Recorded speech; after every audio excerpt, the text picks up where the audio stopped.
Hello, OWL members. I am thrilled to announce this month's Inside the OWL Studio will feature CorneaGen, one of OWL's uniting sponsors. CorneaGen is committed to transforming how corneal surgeons treat and care for the cornea. The company is innovating the next generation of cornea care, from new medical devices to treatments and interventions. CorneaGen supports corneal surgeons and their patients with a spectrum of services, including the latest and innovative products, delivery of the highest quality tissue, surgeon education, and advocacy for patient access and reimbursement policies. OWL has been fortunate to have the support of CorneaGen since 2018, and in particular for our Catalyst Award, given annually to recognize those helping others to advance their careers and diversity in ophthalmology. Without further delay, I would like to introduce you to this month's interviewee, Bernie Iliakis, President of CorneaGen. Welcome to Inside the OWL Studio, Bernie. Thank you, Abby. Appreciate it. It's great to be here. It's also been great to obviously be a part of OWL, as you mentioned, sponsoring the Catalyst Awards now for the past few years. It's been a big part of our organization to be a part of OWL. Oh, wonderful to hear, and thank you. As you know, Bernie, the OWL organization continually strives to create networking and educational opportunities to support the mission of advancing diversity and leadership. I find it hugely beneficial to hear from other organizations about their efforts in this area. And with that being said, I'm very excited to hear from you about CorneaGen's initiatives in this area. So I'm going to hand it over to you now. Yeah, no, great. Well, again, great to be here. Great to be a part of OWL. Through your leadership and others at OWL, I think the programming that OWL has, the receptions have become a highlight of the ophthalmology meetings that have been coming up, and I've seen them grow over the year, the attendance and everything. So it's a great topic, something that we take pretty seriously at CorneaGen as well, especially kind of keyed from what has been happening in the world, especially in the summer of 2020 with George Floyd and other things like that. So at CorneaGen, we actually took that was an eye-opener. And our former CEO, Monty Montoya, as well, under his leadership at the time, said, we really want to take a look at, what all is happening around this topic. I think at CorneaGen, we always felt that we were doing well, quote unquote, well, with whatever that means, with topics of diversity, equity, inclusion. But those eye openers came with all those social issues that we're seeing around the world. And so, we took a pretty deliberate step forward on really examining diversity, equity, inclusion at CorneaGen at that time. Yeah, and let me ask you, that was such a kind of turbulent time, in our country. And what did you find? Because I think it's really great that you and the organization took the initiative to look internally and to be introspective. Do you have some key takeaways or key learnings that you would be able to share with me and the audience? Yeah, again, like I said, we always thought we were doing well with it, trying to be diverse in our leadership, making sure we keep an eye on giving future opportunities or promotional opportunities, having an eye towards making sure we're giving diverse candidates appropriate due. And we thought we were doing well. But then after we thought more, it was a little bit like, says who are we doing really well at this, And so, with that, we went through, as I mentioned, a pretty intentional education, including basically, bringing on a consultant resource on this specific issue, and go through a process with our staff of hours of training on diversity, equity, inclusion. A few of those outcomes, I'll talk about our program a little bit later, but, immediately, a couple of the outcomes that we did was, making sure that we're offering opportunities in our communities where CorneaGen is located, and making sure there's opportunities for those people of color, disadvantaged people, to get a foray into ophthalmology. So we created an paid internship program for high school or early college age students to have a paid 3-month internship at CorneaGen, working either in our operations or working even in administrative functions like finance, to hopefully interest them in the area of ophthalmology. And in 2020 and 2021, we've had 4 such interns so far. That is, I love to hear that. I'm a big believer in the youth of this country and involving them. So where are you, I'm just curious, where are you getting these candidates? Where are you getting the interns? How are you going about? Yeah, I mean, we're mostly getting them recruiting and posting in high schools, posting for, primarily it was African American, but it would be anybody of color that they were open to. And then essentially, you know, it's almost like a job posting in a way, but going into the school communities, you know. Wonderful. Yeah. Wonderful. Yeah. One of the second, I think, big outcomes we did too was, you know, obviously as a provider and the largest provider of corneal transplant tissue, there must have been, we thought at the time, pockets of individuals, underprivileged individuals of color that did not have access to corneal transplant like many others do, whether they through their insurance or things of that nature. So we did do a request out to our surgeon customers that if they do have any individuals of color, underprivileged, that are either on the waiting list for corneal transplant or having a challenge getting corneal transplant, that we would fund corneal transplants for those folks. And so that was a standing order for a period of time there. Again, very early in the process, just feeling compelled to do something immediate. And we did have a few of those cases come through where we made sure that they and their surgeons would have access to give them the transplant. So I think that's amazing. And just my personal experience with corneal transplants and going over to Nepal and being able to do an advocates program with Sight Life and really seeing the disadvantaged and how important it is to give them the access that everyone else has, how important that is, you know. So kudos to you. And it's even in our backyard too, right? Even in the US, in a developed country, those tend to be some of the folks in those populations that are either waiting for a period of time for the transplant, or would have to be out of pocket because they may not have the health insurance to cover a corneal transplant. So it was a little way of how can we scan our surgeon, you know, our corneal transplant surgeons that we serve nationwide, and see if they're having and can identify any of those individuals. That's amazing.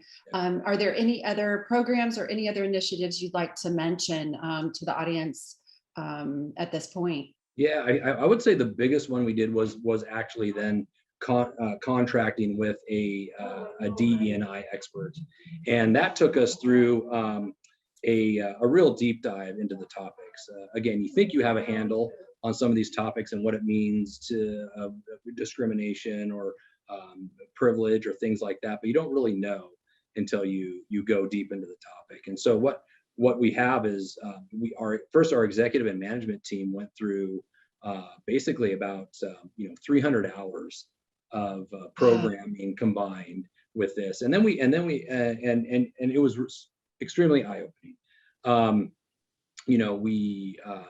You think you understand the topics and the issues at hand on bias, discrimination, fairness, equity, those types of things, but you don't really know until you can hear some of the other stories out there and what it means. And so that was great to do. And then we wanted to make sure we just didn't have it at the management level, but we drove it down the organization and gave opportunities for everybody in the organization to participate at some level of this. And so, down to the mid-manager level and even down to the frontline employees. In the end, probably, and I have the numbers written here because I know I remember them, about 88% of our employees, we have about 200 employees, participated in the program, and for a total of almost 2,000 hours of education, specifically on DE&I. And so again, it was an opportunity to educate and reveal our blind spots on this issue, which there really are a lot of. And now what we've created in the end, we have created what's called an equity team, about 10 individuals from all up and down the organization, from frontline all the way to myself, 10 individuals that will be, meeting regularly and making sure that these topics, as they relate to CorneaGen and all aspects of CorneaGen, are at the front of what we do, whether it be recruiting of individuals, whether it be who we serve and how we serve them, keeping diversity, equity, inclusion issues at the forefront. Oh, I think that's so wonderful, Bernie. And let me say too, I think you have such an advantage as an organization of say 200 to really make a long lasting difference. I think, especially having that equity committee and having accountability continue, over time is the key. It's a discipline. Yeah. It's not something that happens overnight, but it will eventually become, like this for your organization. Right. And I applaud you. That's awesome. Yeah, it's great. And the toughest thing is, we didn't want it to be flash in the pan type thing, right? Okay, Right. it's, we wanted, how does it continue on? How do we create some continuity with it? And so we really think that equity team is the answer to that we keep it, commit to it, multi-year, and in perpetuity. So, and that's what the plan is. That team is just got formed. We asked for volunteers who wanted to participate. And the reasons why they want to participate. Obviously, it's a very diverse group, as you might imagine. Yeah. At all of our different locations in the U.S., all different levels in the organization, to start to tackle some of these challenges to make us ultimately stronger. If you're more diverse, then obviously you're stronger, and you have all those perspectives at the table. So. Agreed. Well, again, I applaud you on that. And we will follow back at a future date and see how that's coming along. Yeah. Accountability. I'm right. kidding. There you go. Yeah. No, but I think that's all the time we have today. I'm going to move on to our fun questions to end our session here today. Yep. Bernie, what is your favorite word in eye health? Yeah, so I tend to be biased by the area of the eye that we work in, which is obviously the anterior segment, specifically the cornea. So a lot of good terms there. I would say my favorite is Fuchs dystrophy, which is one of the main indications for cornea transplant. It's also a great surrogate for a swear word if you need it to be, So, so that's always kind of a running joke. What the fuck are you doing? But it's so it doubles. Sorry. What is your least favorite word? Yeah, probably also related to cornea is I would say endophthalmitis, because that is like the worst thing that can happen out of a corneal transplant or any eye issue, any overall gross infection like that. I've had the unfortunate task at times to talk with some of these patients that had a transplant go wrong or infection go wrong, and it's really devastating to the patient, to the surgeon. Not a fun experience at all. So no, it's not. Yeah. So if there was a role in eye health that you have not had or not currently doing, what would it be that you would like to try? Well, I've been in eye banking and at CorneaGen my whole career, 28 years. I actually started as a recovery technician, recovering the eye tissue from the donors and doing that surgical recovery. So I've always been on the donor side. Not that I would ever have a chance to do this, but because I'm not going to go back to medical school and do all that. But it'd be great to be a cataract refractive, corneal surgeon, right? To do it on the patient side. We've had the honor to work with so many of them. They do such great work, such skill. Married to a cataract refractive surgeon myself, so I get to hear a little bit more of that firsthand also in the family unit. But would love to walk in their shoes, for a few days. Yeah, I think I would too. I'm just a little shaky. Yeah. So, what role would you not want to try? Well, I'd say, love these folks. We definitely need them, but anything around like procedural reimbursement issues or insurance issues and things like that, getting into all those challenges, it's probably not my favorite topic. We deal with it a little bit as well as reimbursement issues as far as for cornea transplant, but it's a quagmire when you start talking about payers and the reimbursement side. Yeah, I'm with you there. 100%. If you could do one thing to contribute to diversity or diverse leadership in eye care, what would it be? I think along the lines of some of these, what we talked about today and some of our initiatives is, from a corporate point of view anyway, how can we put some intention in corporate ophthalmology around diversity at the leadership positions, at the executive positions?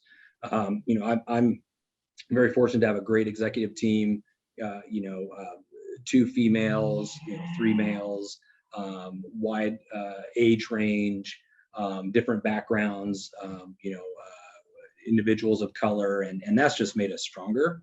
And I would love to, anything we can do to make that more intentional around some of the corporate ophthalmology as well. Yeah. I think ophthalmology has been doing a great job. Part of this, what you've done with OWL, you and the leadership on the ophthalmology side, has been including a lot more female representation, younger female representations, sponsoring that.